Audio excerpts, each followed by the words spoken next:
तो बरेली और आगरा रीजन में है चुनाव, क्या आपके पास इनपुट और फीडबैक है? यहाँ चुनाव कैसा चल रहा है? देखिए, ये अंतर कला और गुटबाजी काफ़ी सारी चीज़ें हमें देखने को मिली हैं और ये कह सकते हैं कि ये दोनों बड़े गठबंधनों के स्तर पर भी हैं। इससे कोई दल अछूता नहीं है।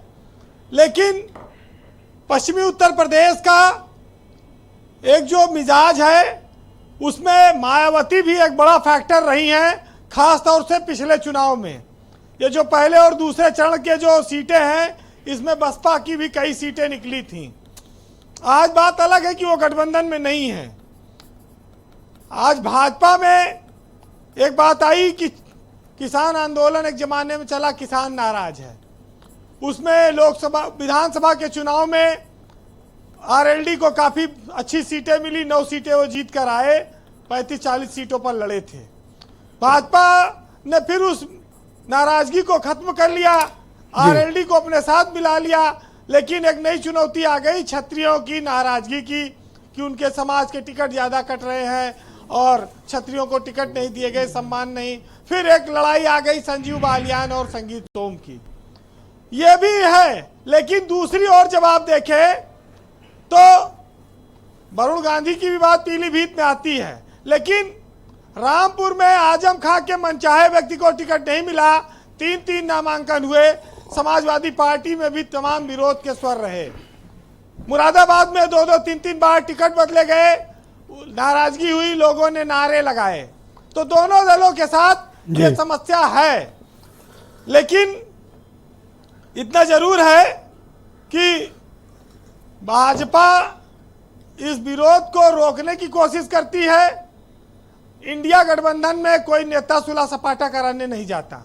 मुख्यमंत्री ने संजीव बालियान को और संगीत सोम को बुलाकर मंच पर बैठाया और कोशिश की, एक मैसेज दिया कि यहाँ पर कोई लड़ाई झगड़ा नहीं है।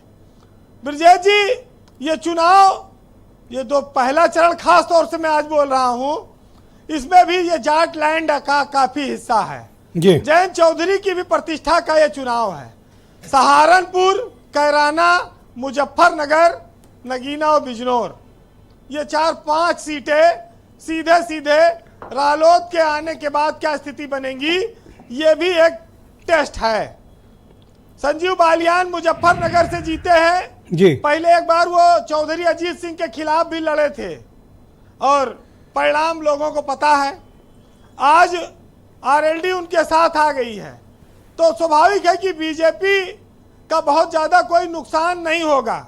लेकिन गुटबाजी की बात करें हम, चाहे अंतर कला की, ये चुनाव प्रत्याशी नहीं लड़ रहे हैं, ये चुनाव पार्टियां लड़ रही हैं। ये चुनाव एनडीए और इंडिया का गठबंधन लड़ रहा है। जनता ने ये मन बनाया है कि हमें प्रत्याशी से ज्यादा लेना देना नहीं है। और अब ये भी साफ है कि लोगों ने अपना वोट डालने का मन बना लिया। कौन कहां वोट देगा वो अपने मन में रखे हुए है, बहुत साफ है। अब ये प्रचार हल्ला हंगामा से ज्यादा कुछ नहीं होगा। हाँ, कोई धार्मिक उन्माद या कोई बड़ा अच्छा, केपी मलिक साहब कह रहे हैं बहुत ठंडा है। ब्रजेश जी, ठंडा इसीलिए है कि लोग भड़बड़ा नहीं रहे, बोल नहीं रहे हैं, मन बना रखा है जिसको या इंडियम देना है कि एनडीएम देना है, ये क्लियर है। और यही मैं कह रहा हूं कि यहाँ प्रत्याशी कोई है, चुनाव पार्टी लड़ रही है। देखिए, मतलब आपका मानना है गुटबाजी ज्यादा असर नहीं करने वाली? ज्यादा उम्मीद नहीं है जी। लेकिन भाजपा को ज्यादा घबराने की भी जरूरत नहीं। भाजपा बिना आरएलडी के भी लोकसभा में इस इलाके में बढ़िया जीतती रही है, आरएलडी के साथ भी बढ़िया जीतती रही है। तो अरे ऐसे ही ताकड़ रहे हैं दुबे जी, आप इतना बोल दोगे अगले राउंड में ये मेज पे बैठ जाएंगे। नहीं, ऐसे ना करो। जयंत जी ने कहा है कि हमने पलटी नहीं मारी है, पटखनी दी है। अभी पटखनी का परिणाम आना बाकी है। तो ये चीजें आएंगी साथ में। मलूक नागर एक सांसद थे बीजेपी के, उनको इन्होंने शामिल करा लिया आज।